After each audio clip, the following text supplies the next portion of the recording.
Shit. Shit.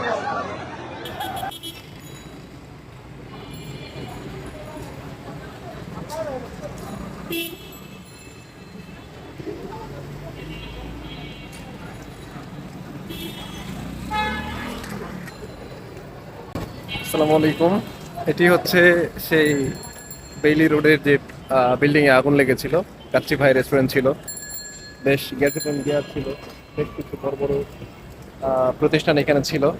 এই সেই Bailey রোডের ভয়াবহ সেই ট্র্যাজেডি, এখানে সেই ট্র্যাজেডি ঘটেছিল।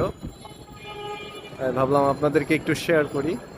এখনো জায়গাটা একদম পরিত্যক্ত অবস্থায়, পাশে সবারই বিজনেস চলছে। এই বিল্ডিংটা এখন সিলগালা হয়ে আছে।